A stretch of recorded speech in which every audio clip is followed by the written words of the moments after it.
Is it one of these things where pickleball is continuing to grow so fast that if you build it, they will come? Is the demand still there? The more braces, the more they look like they're not going to beat you, the more their precision's going to be there. That's a pro tip there. Yeah, don't pick the one with the elbow brace. They're the one who's going to get you. An interesting statistic for you is now the largest demographic, the largest age demographic of people playing pickleball now is 24 to 35. Welcome to the Stubbornly Young podcast for people in their 50s, 60s, and beyond who have a mindset that drives them to stay engaged in the world and relevant to the younger people in their lives. I'm Dave Tabor. In this episode, I've decided to drop shot into pickleball. Of course, you know pickleball is everywhere, and my guess is that at least half of you, like me, play pickleball either casually or like an addiction, or like me, somewhere in between. So let's learn more about what's going on in this world where it is said that there are more than 14 million players. I'm fascinated with the growth of the sport, wondering whether it's a fad or here to stay, and curious about the uniquely cross-generational opportunities pickleball presents. I'll be exploring all that with Adam Kahn and Max Ireland, co-founders of Third Shot Pickleball, a growing group of pickleball facilities. Hey, I'm in my studio now, but the interview with Max and Adam was recorded at one of their locations, and you'll hear that in the background. So, hey, if you love pickleball, it will make you wish you were out there with us.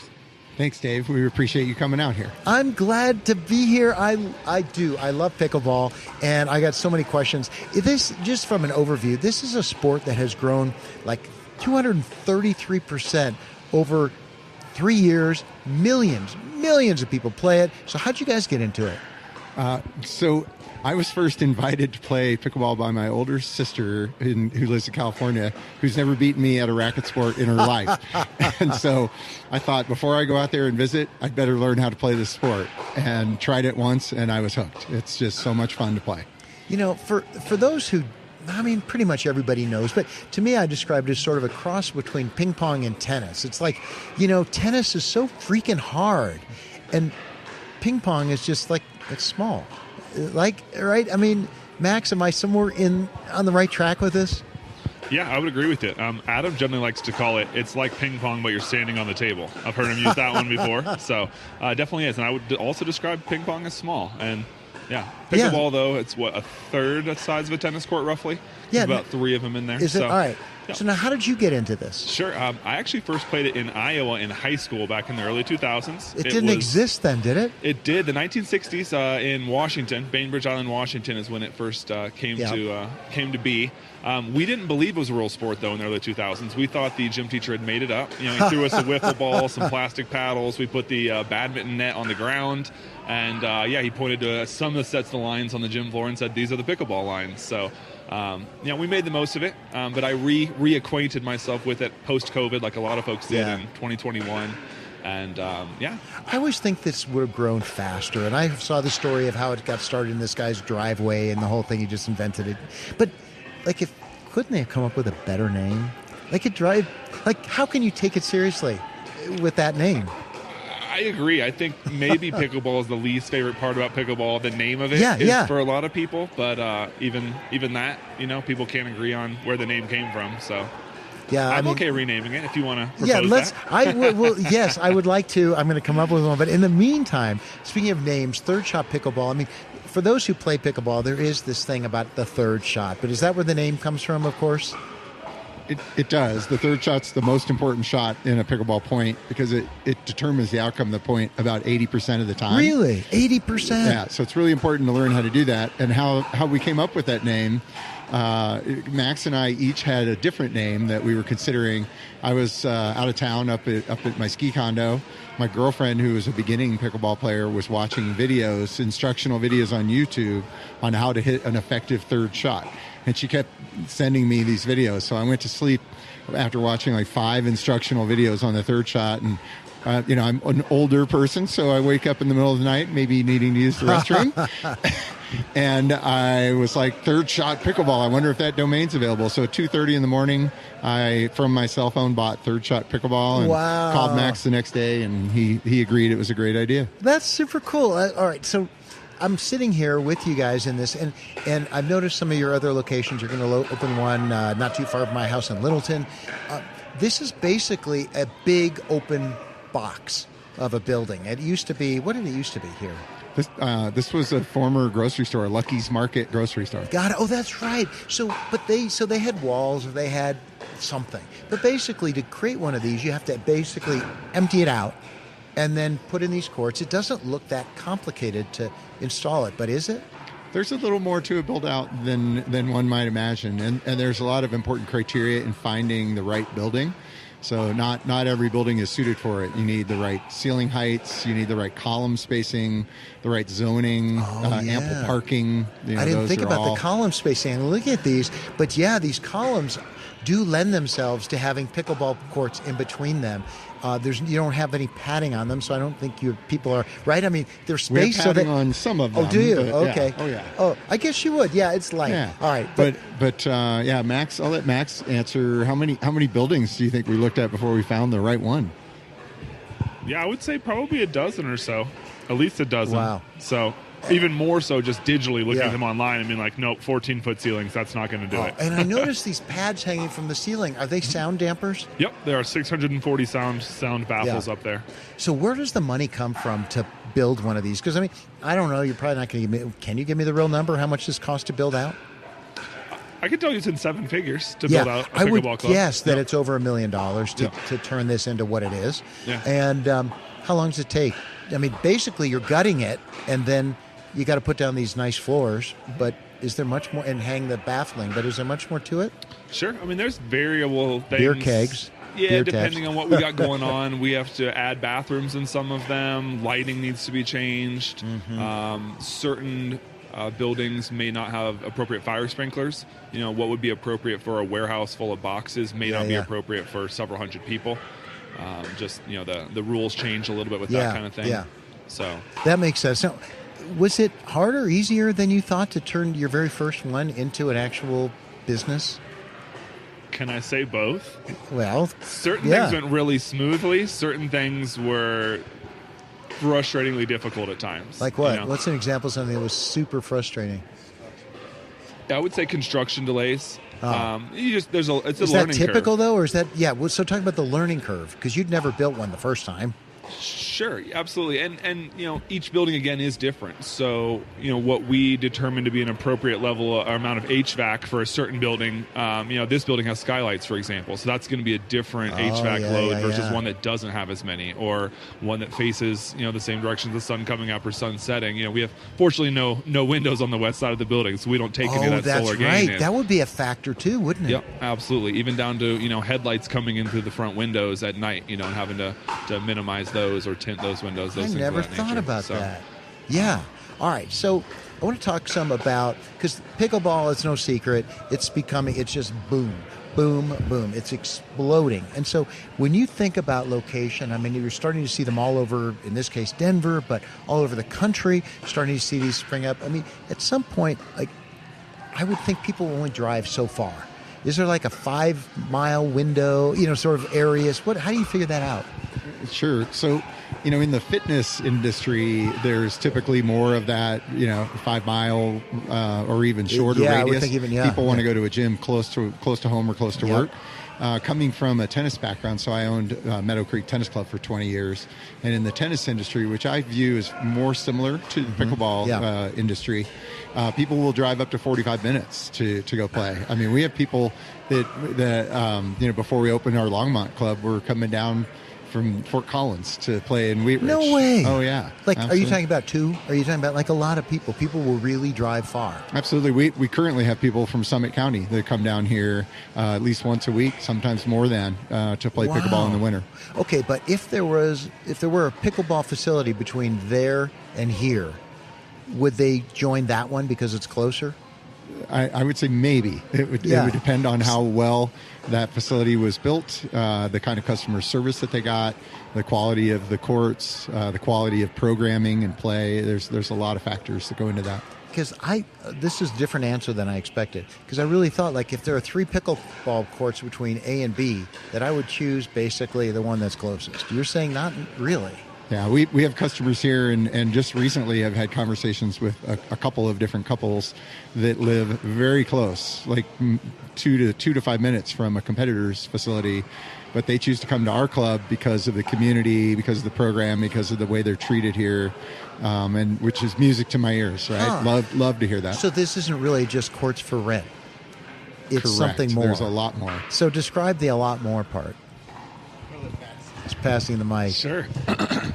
Well, we do have a bar. I can't say that's the a lot more, but for many people, that's a great starting point. Is that because one of your partners is Dale from Oscar? It certainly is. We planned to have the Dale. We planned to have the beer before we had the Dale. Oh, you did? Yes, All right. There's certainly a factor. Building on his success there, there's a certain community that's around alcohol consumption. People go to bars for that anyway. And this is Dale from Oscar Blues. Correct. And he's now your partner up north. Yep. The Dale from Dale's Pale Ale, if you're familiar with that beer. That's that Dale, as we like to say. It's that Dale. But, sports are the same way, where there's a lot of community. And so, we're checking a few different boxes here in terms of, having a bar for some of that social element. People can come here and have parties. They can celebrate. They can do things where they would normally just go to a bar and drink. They can actually come here now and enjoy some pickleball as well. A lot of people find their way back to pickleball from other sports. Mm-hmm. They either got injured out or aged out, depending on what sport they were playing. Certain sports, if you're not, I hate to say if you're not pro, but even still, some of the jumping that volleyball requires or basketball or something, many people don't play those as late. People will play tennis later, swimming goes later, but pickleball is something they can play till 90 or till they can't walk I used to anymore. play squash, and it's like, no, I don't. You did too, so Adam, but I even saw I saw a sign now. Who was that poster? Of a tennis pro now getting into pickleball. I mean, there's it's happening. All these pro athletes have now become really engaged in pickleball, right? Absolutely. No, it's pro athletes like Golden Tate from the Seahawks. He's got a pro paddle now. Let's see here. Jack Sock obviously came over from tennis. Andre Agassi now. That's He's the got one a I pro saw paddle. out on your sign out there. Yeah. Yep. The Agassi Pro, which is a great paddle from Yola Come on, there. how hard is it to make a paddle, really? I mean, you put your name on it, I get it, but come on. And that's that's the way many people thought, right? And you see something like that and they think, oh, it's just they slapped his name on there. Yeah. That paddle plays pretty well. My teaching pros will tell you there's actually some magic behind that particular construction. So nice. All right. Go. Yeah, I just want to add a couple differentiators because I think that was part of your question. Yes, it is. And we have a lot of programming that we do, so it's not just courts for rent, which was your question. It was. So we have several instructors on staff. They do clinics, drill classes, drill and play with the pro. Private lessons. We have free introductory lessons to pickleball several times a week to help people learn the sport in a fun and professional way. And it helps them become acclimated to your facility and absolutely. We offer customers. A lot of leagues at all different levels for men, women, and mixed doubles. So I think rather than just having courts available for rent, and we do open play as well. It's all of those different programs that make a difference too. Open play meaning what, you pay and you're just part of the rotation? You bet. You can come in and play, and we segregate that by levels most of the time, but we also have all level ones. But you come in and you stack your paddle and you rotate in and you get to meet lots of people and become part of the community. So, all right, that's kind of a question because I play at a public court with a buddy, and we show up and we just want to play. We don't want to rotate. We don't want to be social. We want to play for an hour. We want to leave. And it seems like there's almost kind of two, people who are still working have a different approach to this game than people who are retired and want to spend the day here, right? So how do you manage that? Yeah, I think that's one of the benefits of our indoor clubs is that people can reserve a private court if they want to. If you want to be part of that public community and meet new people and play, you can. But if you want to reserve a court just with your buddies and play for an hour or two, it gives you that opportunity. Yeah. So as you split your revenue, how do you, I know there's some hospitality, food and beverage and all that, but when you think about how, per hour or per league how does your revenue split? Are you looking that up? Go ahead. Sure. The majority of our revenue does come from actual pickleball, court reservations, doubles and singles reservations, that type of thing. We do a lot of private lessons. We do a lot of leagues. Percentages wise, I would say the bars, less than a quarter of what the business does. Depending on the particular season, people tend to drink more in the winter than they do in the summer. It seems like they're more active. The courts are a lot more in demand in the winter than they are in the summer. Okay, got to ask this question because it seemed like pickleball is a sport that maybe started out mostly for older people who lost a step, and we talked about not playing squash anymore, Adam. So, but we want something recreational, something even competitive, right? That's softer on our bodies, maybe easier to do, but like it's drawing lots of young people. Like bocce ball, never did that. So what's with pickleball that makes it interesting to young people as well as people that are older? Well, I'll happy to jump in that one first, and just seeing as you're under 50. There we go, under 50 for now. And so, joking, I can tell you exactly how my wife and I got back into it. Our neighbors that live behind us kept encouraging us to play, and I said, look, Shelby, we're going to play pickleball when we retire. We know that. That's what retirees do. That's my we point. Already know that. Yeah. So let's not wait till we're 65 to learn to play. Let's be the best people going in. So we're going to play once a year for the next 30 years. We'll be good at pickleball by the time we retire. That turned to playing 5 or 6 times a week to turn into open a pickleball club. And, simply it's fun, it's athletic, and it's communal. The close proximity to others, there's so much laughter. Hopefully you can dial all that back down in the background. But it's just a lot of fun, and I think a lot of people, they played sports when they were little because it was fun. Then they got into the grind of high school and varsity, and can you go pro and all this, and then the life got in the way, and finding things that are fun and athletic, competitive, and social are just, it's just magnetic. That what you've just described, I think you did that really well, because it's so hard to find, and until pickleball, maybe it didn't exist, something that was fun and athletic, and you could get better at it, but you don't have to. Other games that you're not good at are frustrating. Pickleball, you can still have fun, even if, I think you did a really good job explaining what makes it magnetic. Yeah. Did you want to add that? Yeah, well, you see people that come to our free introductory classes and they've never picked up a paddle before, maybe never picked up any sort of racket sport. And in 15 to 20 minutes, they're able to play and have fun, and they're laughing. And, which is so interesting, because I know tennis had a moment, in the 70s, and everybody was playing tennis, but it was frustrating. And, you have to be good at it. I think you have to be good at it to have fun. And the process of getting good is miserable, I think. Agreed. So, yeah. Yeah, I came from that background, right? It's an interesting statistic for you is now the largest demographic, the largest age demographic of people playing pickleball now is 24 to 35. That is astonishing. Yeah, it's 40%. It's remarkable. I wonder if that's also because the learning curve is short, and so you don't have to invest a ton of time. And so even though people are working, they can take an hour, meet friends, have a beer, and it's a social activity, right? I don't know. Absolutely. Yeah, I agree with everything you just said. Wow. All right, so let's talk more about the business and about the sort of this expansion model, because you guys have gone from one. Did you anticipate opening several when you started this? We did. We were not getting into this planning on opening several locations, but we were having so much fun and it was going so well that we decided it made sense. I actually read an article in the Longmont Times-Call paper about the high demand for pickleball and not enough courts. And that is what prompted me to look in that market. And we found a perfect building and a perfect partner in Dale. And that was our next location.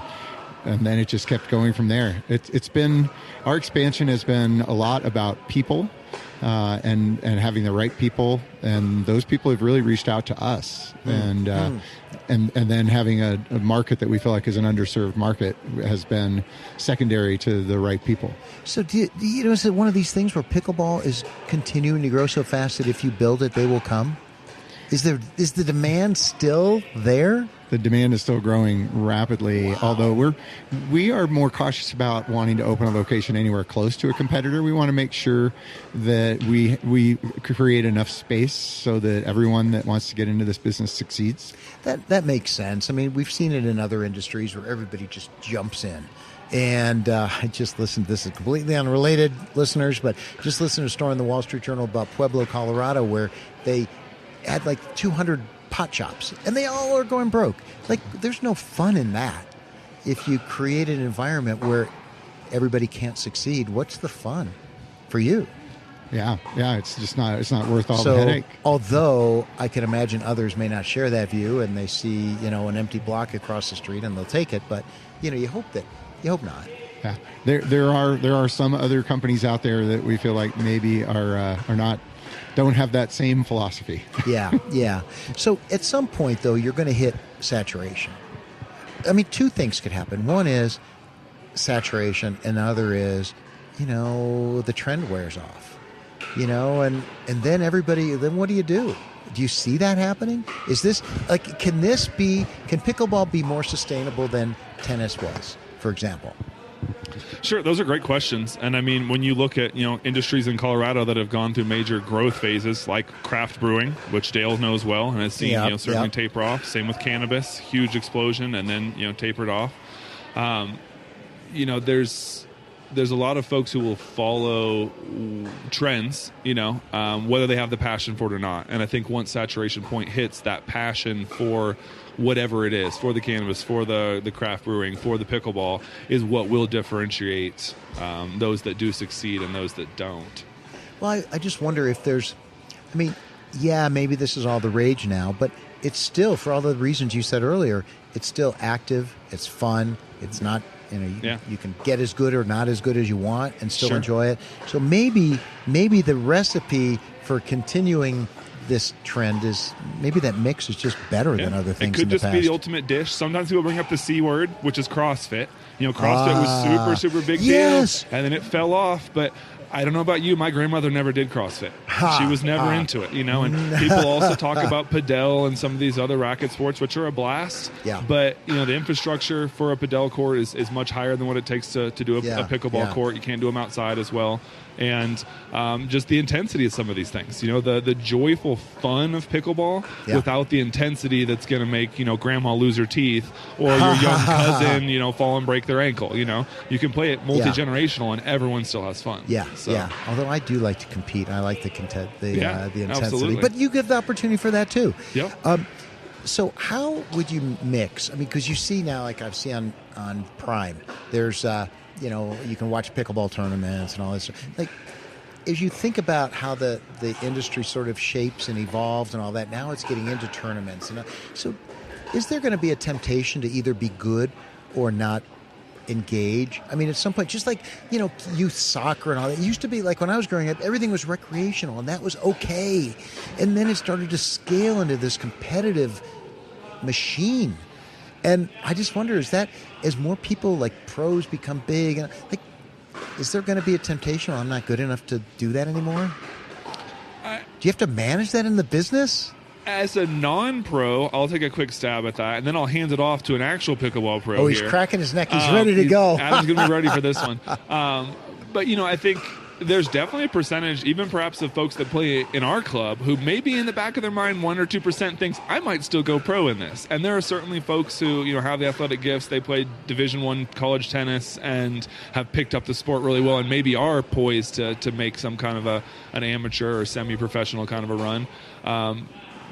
But I think a lot of people, again, they left those sports the first time for that reason. Hopefully aren't coming back in their mid-40s, 50s, whatever, in their mid-30s even, and thinking, hey, this is going to be my second round.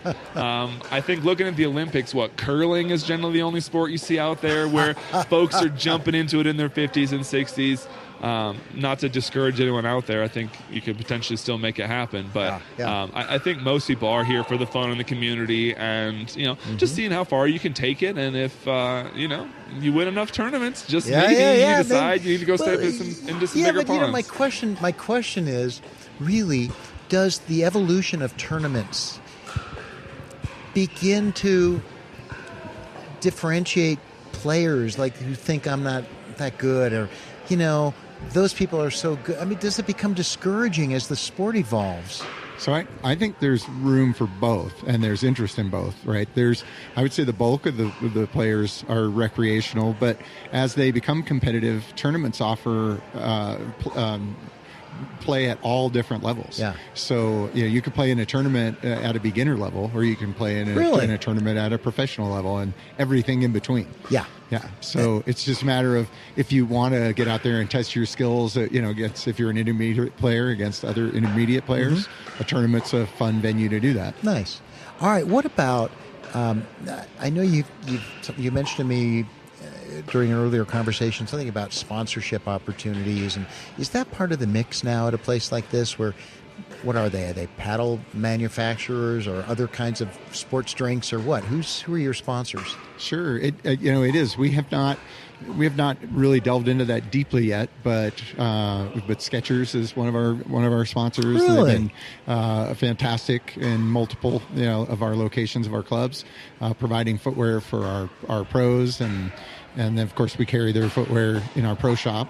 But we have a couple of realtors, Ann Pilage and Gig Blitz, who are also a sponsor, and then Prestige Imports, the Audi and Porsche dealer so here. So local companies will want to have some visibility here. In that raised a question, which is this an audience that's somewhat affluent? Like, where does this fit in the demographics of income and such? Sure. I mean, so I would say yes, in the fact that obviously we have an Audi dealership who's willing to sponsor the sport. They're seeing some of that. Yeah. Obviously, some of their customers are also pickleball players. They've heard enough about it to think it's worth being here. The parking lot generally looks fairly nice out there. I'm not going to fault anyone out there for what they're driving. But that being said, the sport does exist at the complete other end of the spectrum too. For free in parks. People come into our free classes here. Cheap too. Absolutely. I mean, super cheap. You can get started for $25. Yeah, absolutely. No, you can. Amazon has made pickleball paddles and gear extremely accessible at a very low cost. That was my first one. Yeah. Yep. I think a lot of people. That's even what we encourage. We can't compete with Amazon in the $20 paddle market. Yeah. So, what's the deal with indoor versus outdoor? I mean, we live in Colorado. It's one of the sunniest places in the world. And why indoor courts? I know there's wind and stuff like that, but talk about the need for indoor versus outdoor. Absolutely. It comes down to quality of experience. Ultimately what people want are competitive games, and when games, are determined by which team is facing the sun, or which team brought bug spray, or who has water, who went to the bathroom before and isn't trying to hold it for 2 hours, so they want to go in the porta potty. All of those things just kind of start to detract from the experience overall. And there are. You walk by many parks, and you can see monkey bars out there. You can see little, really limited workout stations. People could go work out outside, but you'll notice, most gyms are indoors. Again, Huntington Beach maybe would be the one hot spot area. That's a good point. There are just certain things that you can do outside, but the experience is oftentimes better inside. Well, lighting, weather, those are factors, and the neighbors are actually the biggest factor. Yes, that's been such a big deal with the noise. I saw this morning that Florida has banned pickleball courts in all their state parks. It's partly because of the just the property, the noise, whatever, but it's partly because they feel like it has impact on the wildlife there. Just the noise of the pickleball itself, they think is that. So people have asked us, hey, you're going to put pickleball courts on your roof? We have apartments all around us. We're just too close to the neighbors. They would not be pleased with that. Interesting idea. So our model has been predominantly, I think we have one outdoor court in the parking lot in Evansville, Indiana location. And that was a secret surprise to all of the rest of us. So, correct, it does back up to a cornfield. Oh, that's funny. Yep. So, yep, that makes sense. What haven't we talked about pickleball and third shot pickleball that we need to cover, that you like to talk about that we haven't yet? Are you making money? Got to talk about that. I would say the fact that we're willing to continue opening clubs should certainly confirm that the clubs are doing well thus far.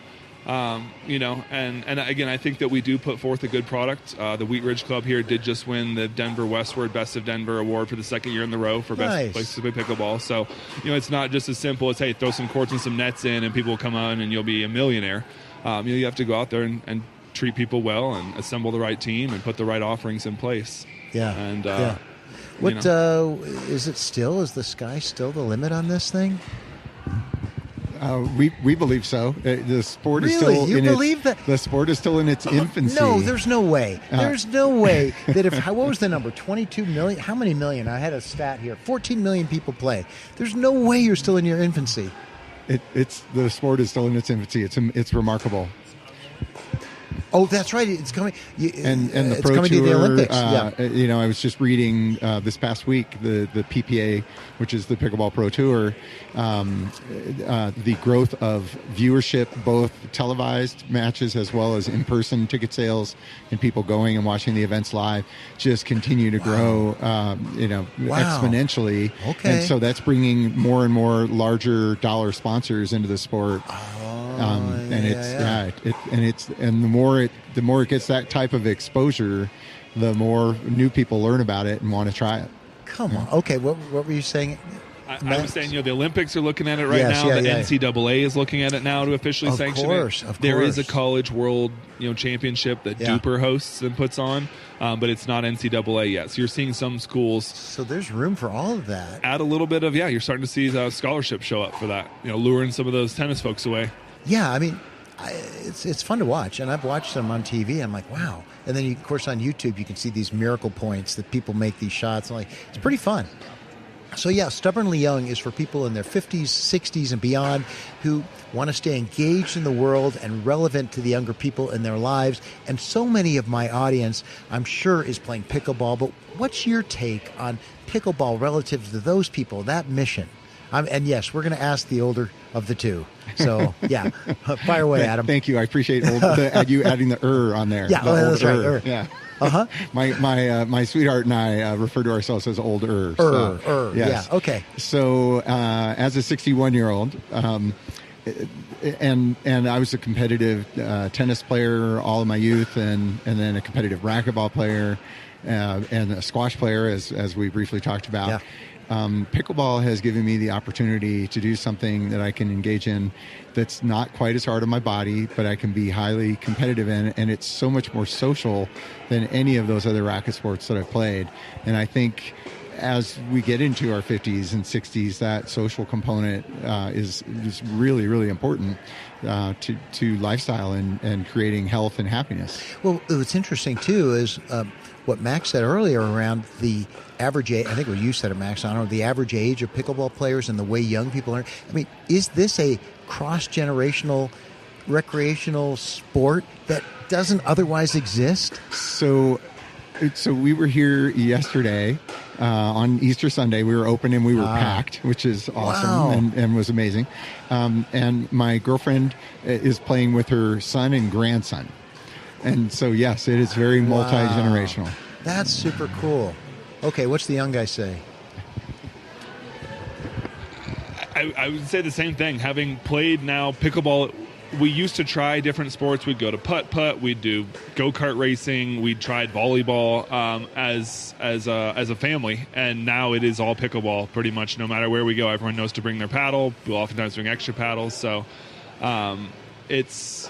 it's definitely something you can play with multiple ages. You're even seeing at the professional level. The mixed age tournament is one of the more fun tournaments. I saw a mother-daughter one. Yep, yeah. There are definitely several siblings who play out there, but there was a mother-daughter. The only other father-son that I can think of is I know LeBron James wanted to play basketball with his son, but so often people can't make that happen, and I don't know how much influence he had to throw around to make that happen.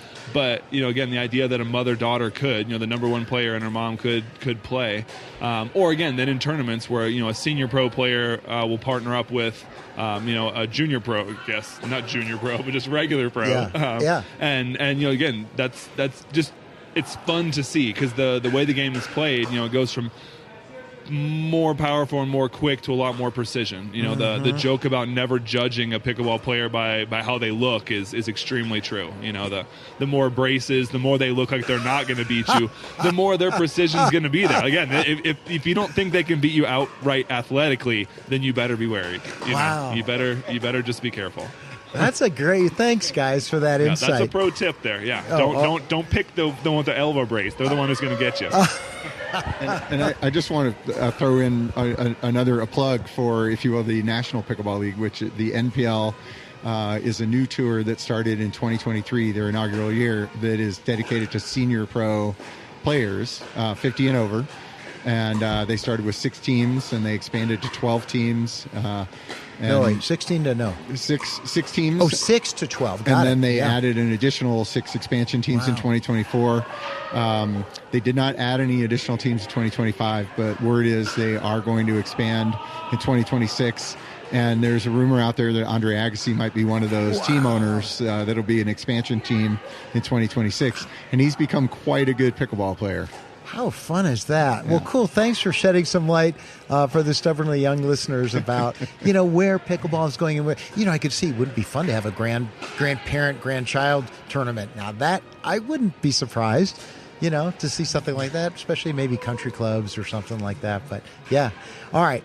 Okay, that's it for episode 20 of the Stubbornly Young podcast for people in their 50s, 60s, and beyond who want to remain engaged in the world and relevant to the younger people in their lives. It was great to explore the world of pickleball on Stubbornly Young with Adam Kahn and Max Ireland of Third Shot Pickleball. I'm Dave Tabor. If you've got friends and family who are stubbornly young, please recommend that they give this a listen. And if you've got ideas for episodes and content, hey, let me know at dave@stubbornlyyoung.com.